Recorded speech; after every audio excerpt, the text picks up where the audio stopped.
Assalamualaikum warahmatullahi wabarakatuh. Hamdan wa salaman wa syukran wa ba'du. Episode kali ini saya akan melanjutkan kisah tentang kelahiran Nabi Ishaq alaihissalam. Kita tahu bahwa Ishaq adalah juga putra dari Ibrahim alaihissalam, tetapi dari Siti Sarah. Sebagaimana yang dijelaskan sebelumnya bahwa ketika Siti Sarah ini sudah sepuh dan lama tidak mempunyai anak, maka Siti Sarah meminta kepada Ibrahim sang suami untuk mendukhul Siti Hajar yang tak lain adalah budak atau amatnya. Kita tahu bahwa dulu pada zaman sebelum Islam perbudakan itu dihalalkan dan halal bagi sayyidnya. Sebagaimana yang dijelaskan sebelumnya bahwa dari Siti Hajar maka lahirlah gen Nabi Ismail alaihissalam, sampai dari gen Ismail inilah nanti juga akan melahirkan bangsa Arab, bangsa Quraisy, termasuk baginda Nabi Muhammad Shallallahu Alaihi Wasallam. Ketika Siti Sarah sudah dalam keadaan sangat sepuh, dalam keadaan sudah sangat tua renta, bahkan diceritakan konon Siti Sarah saat itu sudah umur di atas 90 tahun, sedangkan Nabi Ibrahim konon diriwayatkan umur di atas 100 tahun.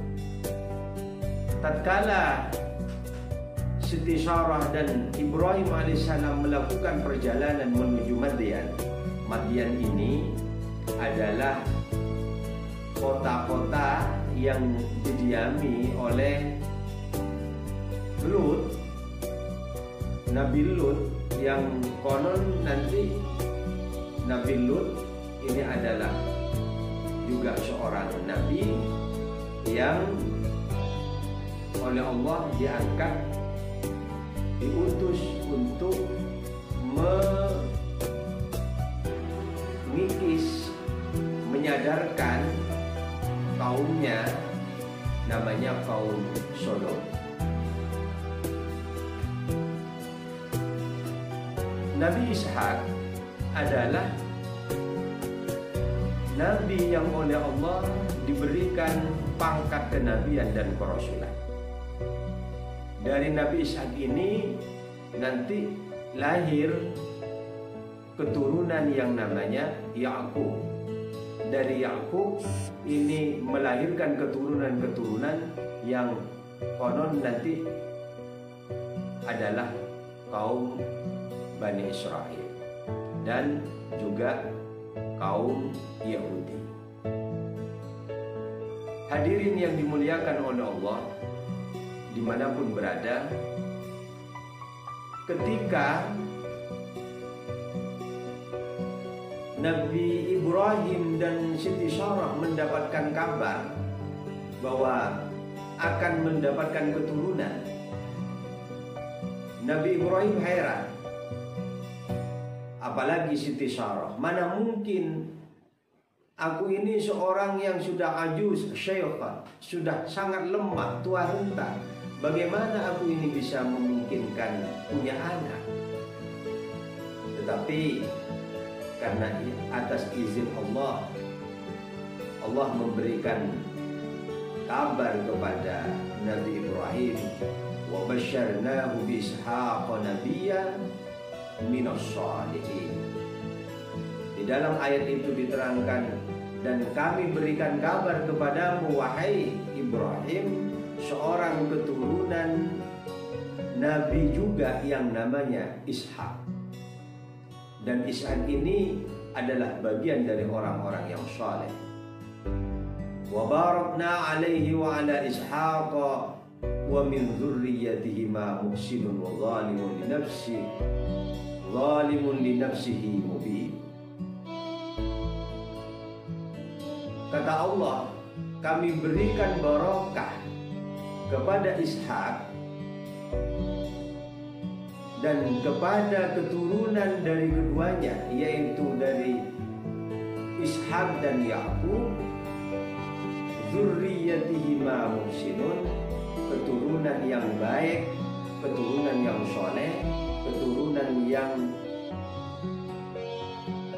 baik, zalimun, dan juga zalim kepada linafsihi, kepada dirinya. Ini di dalam sejarah. Akhirnya dari gen Ishak, Yakub, dan terus ke bawah sampai ke Bani Israel, sampai ke Yahudi. Ada orang-orang yang memang muhsinun, yang baik, dan ada orang-orang yang memang sesuai dengan yang disampaikan di dalam ayat tadi, zalimun li nafsi. Nabi Ibrahim ketika mendapatkan kabar seperti itu sangat kaget. Walaupun Allah menegaskan melalui malaikat yang diutus kepada Nabi Ibrahim bahwa ini adalah kabar yang baik. Inna nubashiruka bighulamin alim.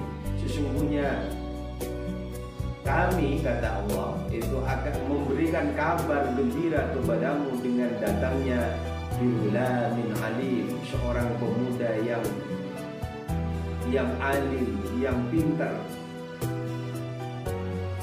Ketika terjadi dialog dengan malaikat, ketidakpercayaan Nabi Ibrahim, karena Nabi Ibrahim sudah berumur lebih 100 tahun dan Siti Sarah lebih dari 90 tahun.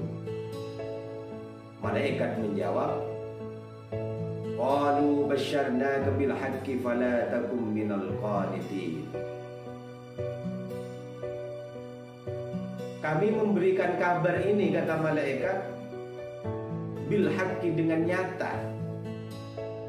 Walaupun Anda ini, Siti Sarah ini sudah umur 90 tahun, sedangkan Ibrahim sudah umur di atas 100 tahun.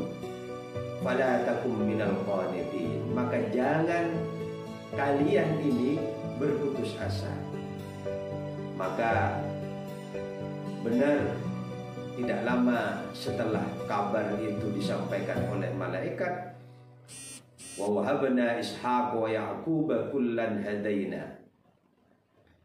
Dari keturunan Ishak inilah maka lahirlah juga Yakub, yang tidak lain juga adalah seorang nabi.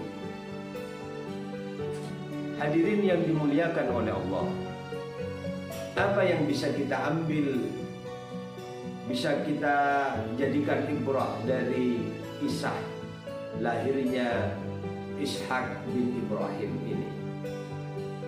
Pertama, bahwa kalau Allah sudah memberikan kehendak, memberikan kuasa kepada seseorang, walaupun seseorang itu mungkin secara hukum akal sehat, orangnya sudah sepuh, sudah tua renta, atau tidak memungkinkan punya anak karena dianggap atau divonis mandul,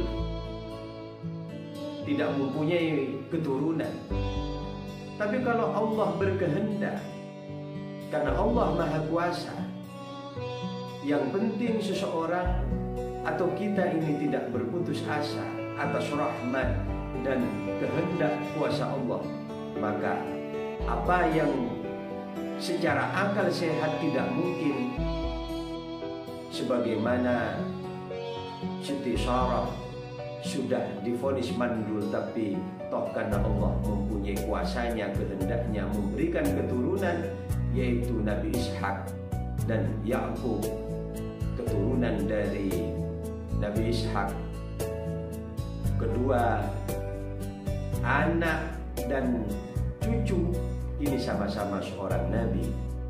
Wa wahabna Ishaq wa Yaqub kullan hadaina.